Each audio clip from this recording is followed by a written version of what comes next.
experience I had in a senior class where my students were reading All Quiet on the Western Front, and as part of that unit I was giving them some outside reading to augment the text.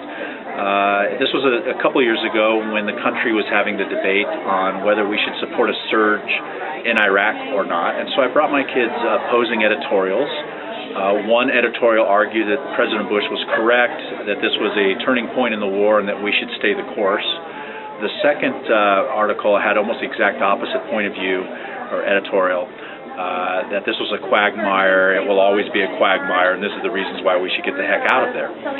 So my kids were reading the opposing editorials, and on a first draft read, they were highlighting where their confusion was, and I was walking around the room, and one young lady raised her hand and said, "Mr. Gallagher, this part is very confusing to me." So I looked over her shoulder, and she had highlighted a line that said something about the lifeblood of Al-Qaeda. So I started to give her kind of the reading teacher speech there. Well, you know, what can we do here to try to make sense of this text? And she turned to me and she said, I don't think the reading strategy stuff is going to help me. I said, well, why not? And she said, and remember the line she had highlighted said something about the lifeblood of Al-Qaeda. She said to me, "I don't even know who this Al guy is." And she was serious, and the young lady across from her said, "Yeah, who's this Al guy?" And so here I was standing in front of two seniors, both of them old enough to vote in the upcoming election.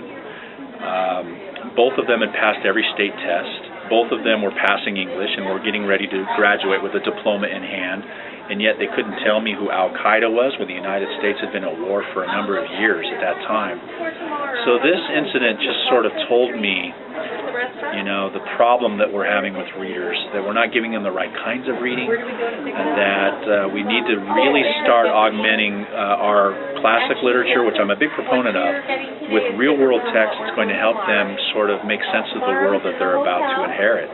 The test prep curriculum is, I think, pigeonholing them in a way that might help them pass tests, but it's not, I don't think it's healthy for our democracy to be graduating kids who don't know who Al-Qaeda is or who don't know who the Vice President of the United States is.